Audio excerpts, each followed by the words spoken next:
Hello বাচ্চো, welcome to Biohack NEET প্রস্তুতির জন্য বাংলা ইউটিউব চ্যানেল। তো রিনিট 2026 রিলেটেড দুটো গুরুত্বপূর্ণ আপডেট তোমাদের দেওয়ার রয়েছে। প্রথম আপডেট হলো রিনিট 2026 সালের যে সিটি ইন্টিমেশন স্লিপ, সেটা এনটিএর অফিসিয়াল ওয়েবসাইটে তোমরা পেয়ে যাবে। তোমরা প্রত্যেকে দেখে নাও। দেখো, যারা নিট 2026 দিয়েছিল, যারা সিটি আলাদা করে চেঞ্জ করেনি, তো তাদের যে সিটি ছিল আশা করা যাচ্ছে সিটি হয়তো সেটাই থাকবে, তবে সেন্টার তাদের চেঞ্জ হয়ে যেতে পারে। মানে ধরে নাও 99.99% সেন্টার চেঞ্জ হয়ে যাবে, কিন্তু সিটিটা একই থাকবে। এরপর যারা নতুন করে সিটি চয়েস করেছে তাদের সেই মতো চলে আসবে। 2 নম্বর যেটা খবর, অবশেষে এনটিএর ঘুম ভেঙেছে এবং রিনির 2026-এর যে সিকিউরিটি, সেই সম্পর্কে এনটিএ আমাদের নিট অ্যাসপিরেন্ট বা অন্যান্যদের আপডেট দিচ্ছে। তোমরা বিভিন্ন নিউজ পেপার, নিউজ চ্যানেলে তোমরা হয়তো দেখতে পেয়েছো যে এখন চায়নার ধাঁচে রিনিট এক্সাম সেটা কন্ডাক্ট হবে। তোমাদের বলে রাখি, চায়নাতে 1 কোটির ওপর স্টুডেন্ট এক্সাম দেয়। সেই পরীক্ষাটা কিন্তু অফলাইনে হয়, অনলাইনে নয়।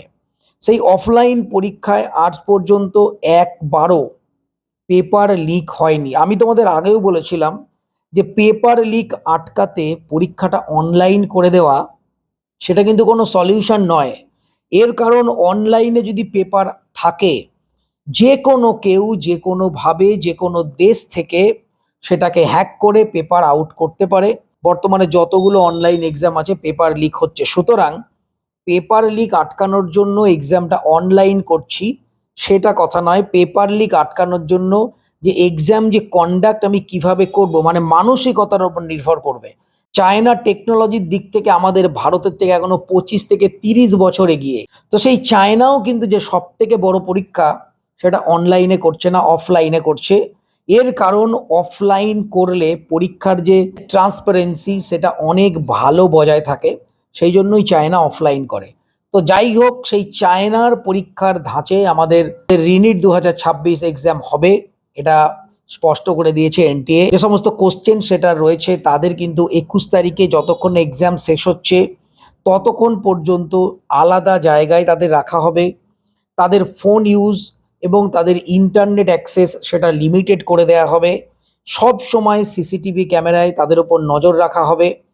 এছাড়াও যে সমস্ত প্রিন্টিং প্রেস রয়েছে সেখানে সব সময় কড়া নজরদারির মধ্যে পেপার প্রিন্ট হবে। তোমরা প্রত্যেকেই জানো, পেপারগুলো এয়ারফোর্সের মাধ্যমে বিভিন্ন জায়গায় পাঠানো হবে, তারপর সেগুলো ব্যাংকে রাখা হবে, তারপর সেখান থেকে প্রচুর পরিমাণে সিকিউরিটির দ্বারা বিভিন্ন যে সেন্টার সেখানে পাঠানো হবে। তো এই পরিস্থিতিতে দাঁড়িয়ে মনে হচ্ছে যে পেপার প্রিন্টিং প্রেস এবং রাস্তায় হয়তো কোনো জায়গা থেকে লিক হওয়া অথবা যারা পেপার সেটার তাদের থেকে লিক হওয়া পসিবল নয়, মেনে নিলাম।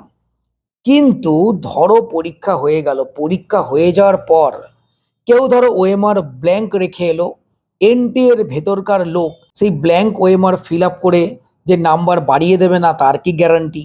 এনটিএর যে সমস্ত আধিকারিকেরা এর আগের বছর হঠাৎ করে গ্রেস মার্কের নাম করে প্রচুর সংখ্যক স্টুডেন্টকে নাম্বার বাড়িয়ে দিয়েছিল, তারা সব বিভিন্ন সরকারি জায়গায় চান্স পেয়ে গেছিল প্রায়, সেটা কিভাবে আটকানো যাবে? তো দেখো, সব থেকে বড় কথা, এই সমস্ত পরীক্ষাগুলো যদি স্ক্যাম ফ্রি করতে চাই তাহলে সব দিক থেকে মেজার নিতে হবে। শুধু কোশ্চেন সেটার বা ট্রান্সপোর্ট এই ব্যাপারগুলো দেখলে হবে না। যে সমস্ত আধিকারিকেরা দুর্নীতির সঙ্গে যুক্ত তাদের উপযুক্ত শাস্তি দিতে হবে, যাতে করে পরবর্তীকালে কেউ এই সমস্ত করতে বাধা পায়।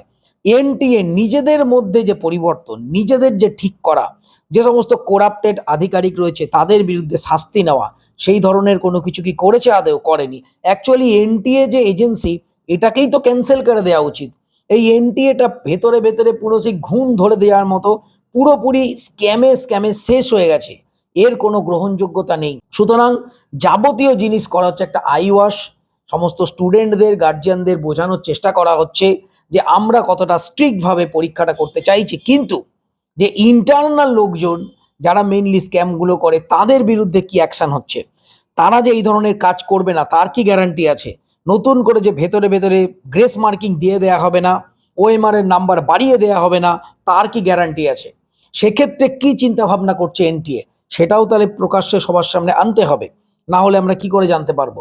শুধুমাত্র কোথায় প্রিন্টিং হচ্ছে, কোথায় ট্রান্সপোর্ট হচ্ছে, যারা কোশ্চেন সেটার সেই দিকটা দেখলেই হবে না, করলে প্রত্যেকটা দিক করতে হবে। শুধু তাই নয়, যারা স্ক্যাম করেছে তাদের শাস্তি দিতে হবে, না হলে কিন্তু এই ধরনের পরীক্ষা কোনোভাবেই স্ক্যাম ফ্রি করা সম্ভব নয়। সবাই খুব ভালো থেকো, মধ্যে পড়াশোনা করে চ্যানেলটা সাবস্ক্রাইব রাখো, নোটিফিকেশনটা অন রাখো নিট রিলেটেড যাবতীয় লেটেস্ট ইনফরমেশনের জন্য। টাটা।